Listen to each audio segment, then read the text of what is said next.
जाएगा। फिर लड़ना शुरू किया, परास्त कर दिया।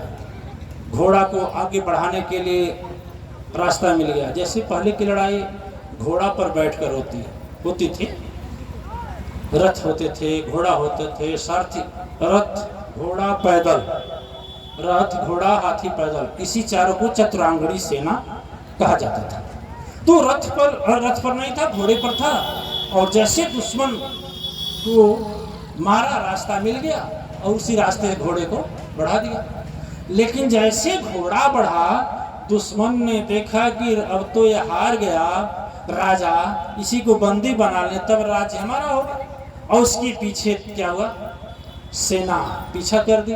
भागते भागते भागते भागते एक ऐसा नदी में डूबने वाला नहीं है, ऐसे नदी को क्रॉस किया और दुश्मन के भी सेना क्रॉस की। जाते जाते घोड़े को वहां छोड़ दिया। भागते भागते भागते पहाड़ आया, पहाड़ के पास गया। उसके बाद जंगल आया, जंगल को पार किया, सेना दौड़ा रही है। फिर भागते भागते गया तो जैसे घास फूस होता है ना, इतना आदमी खड़ा हो तो दिखाई नहीं दे, उससे भागते भागते, लेकिन जिस रास्ते से भागता था उस रास्ता से सैनिक पीछा करते चले जाते थे। जाते जाते जब गया, धड़ाम से गिरा नीचे, तो एक खाई था, खाई के चारों ओर छोटे छोटे घास लगे थे, उसी में चुपचाप बैठ गया। पसीने से लथपथ था, थक बक था, और सोचा कि यदि दुश्मन मुझे पा जाएंगे तो कैसे मारेंगे, एक एक अंगुली काट कर मारेंगे कि कच्ची फांसी से मारेंगे। इससे अच्छा लाओ मैं अपने आप को खत्म कर देता हूं।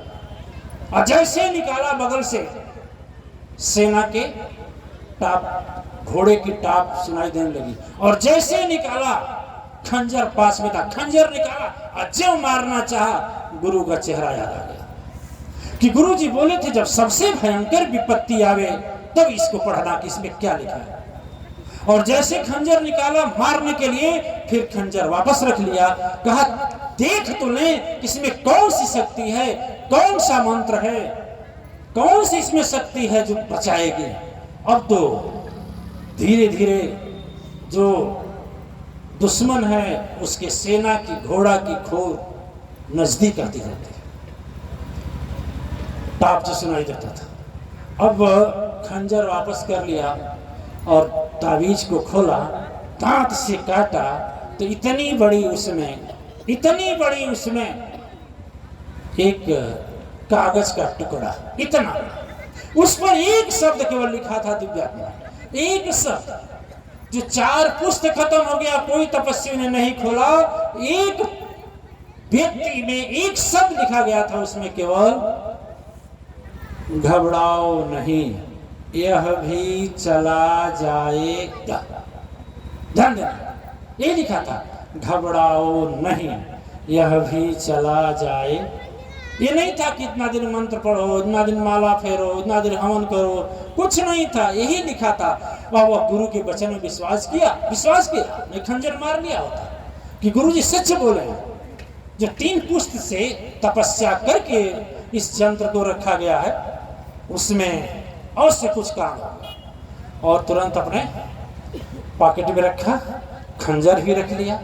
सेना आई, जैसे पुल ऊपर है ना, पुल के ऊपर के लोग, यदि ऊपर के लोग सब लोगों को नहीं देख रहे होंगे, क्योंकि छिप जाए तो नहीं देखेंगे, लेकिन हम लोग उसको देख रहे हैं। उसी तरह से वह राजा जो था, देखा कि ठीक है हमें दिखाई दे रहे हैं, लेकिन वहीं पर खाई थी, एक बहुत बड़ी खाई थी, इतनी बड़ी खाई थी, गिरने के बाद आदमी बचने वाला नहीं था, और पैदल पार करना भी मुश्किल था। और देखो एक छोटा सा आदमी के बैठने के लिए गड्ढा था, और ऊपर घास फूस था, उसी में राजा बैठा।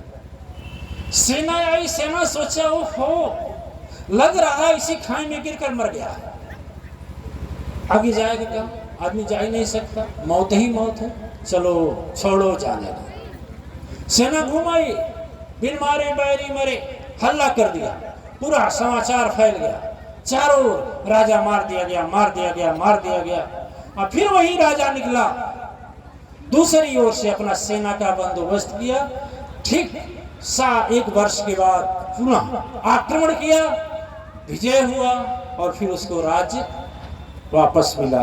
यदि वह खंजर मार लिया होता दिव्य आत्माएं तो शायद वह न राज्य पाता न शरीर। इसलिए मैं आपको कहता हूं कितना हो दुख है जीवन में, इस बात को नोट करिएगा कि यह भी चला जाएगा, यानी वो भी रुकने वाला। ईमानदारी से जितने लोग मेरी बात सुन रहे हैं सभी लोग सोचें कि आपके जीवन में बहुत दुख आए होंगे, बहुत दुख देखे होंगे और सबका सामना भी किया। इसलिए जब दुख भी आए तो घबराना नहीं। यदि काटने वाला वो भी आज है जो उसको काटा है, वह यह भी काट कर समाप्त कर, तो क्या रहना हमेशा हर पल हर क्षण क्या रहना, रोते रहना। रोते रहोगे तो और विपत्ति तुम्हारे पास नजदीक होगी और नजदीक होगी। सबसे बड़ा मंत्र है कि खुश रहो। जितना खुश रहने की आदत डालोगे, जो रोग 1 महीना में जाने वाला है वह कहेगा इसके घर में, इसमें, इस शरीर में, इस घर में अब इसका हमारा ठिकाना नहीं है, चल ले, वो चल जाएगा। यह 2 चीज याद रखिए। मैं धीरे धीरे 3 चीज बताया। सबसे पहले विश्वास रखें। दूसरी बात, कितना हो संकट आए घबराए में ये सोचें कि ये भी चला जाएगा। और तीसरी बात जो सबसे बड़ी है, हमेशा प्रसन्नचित्त रहें। हमेशा जब खुश रहने की आदत डालेंगे तो मैं दावा करता हूं कि कितनी दुखें संकटें तो उतना दूर से चले जाएंगे, सिवान के बाहर से। कौन इसको पकड़े जाए, क्या जाने से फायदा। एक ऐसा आदमी ठीक हुआ, एक ऐसा आदमी ठीक हुआ कि वो हमारे पास फोन किया तो हमने कहा जी कैसे तुम ठीक हो गया जी? अरे गुरु जी आपकी दया से। कहे बेगधा 2 साल पर तुम मिला और कैसे हमारे दया से ठीक हो गया? करे गुरु जी आप एक मंत्र जो बताए थे हमेशा खुश रहना ना, तो धर्मानंद का फोटो ले लिए थे। तो जब मन उदास होता था ऐसे निकालते थे, थोड़ी बार देखने बाद हमको भी हंसी छूट जाती थी। और ऐसे करते करते सब लोगों को सिखा दिया। हमारे ऑफिस के आदमी, अगल बगल सब लोग, तो दिव्य आत्माएं। यदि इसको आप लोग जीवन में अपने उतारेंगे तो सचमुच अद्भुत और विचित्र पाएंगे। और रिश्ता मन से रखना चाहिए, दिखावा करना मन से रखना चाहिए। और मन से रिश्ता रखेंगे तो सचमुच विश्व नियंता की कृपा हमेशा बरसती रहेगी। आप हमेशा खुश रहेंगे, प्रसन्न रहेंगे। बोलिए साचे दरबार की जय, सद्गुरु चरण की जय। आप लोग बैठे रहें, हमें इजाज़त दें। और हम विश्व विजय जी आए हैं, इनकी वाणी को सुने। और आरती लास्ट में करेंगे आप लोग ना, हम नमन कर लेंगे जाकर। आरती शुरू में हो लेना, लास्ट में हो ले, शुरू में हो ले तो लास्ट में हो ले। जब शुरू में भाई में नहीं किया नहीं किए हैं डॉक्टर साहब अमरेंद्र जी किए हैं। देवो प्रसाद दे दिया विश्व विजय बाबू को। नहीं वही ऋषि ऋषिया लवाना तो ऋषिया जी हैं। ओम अच्छा अच्छा अच्छा अच्छा अच्छा।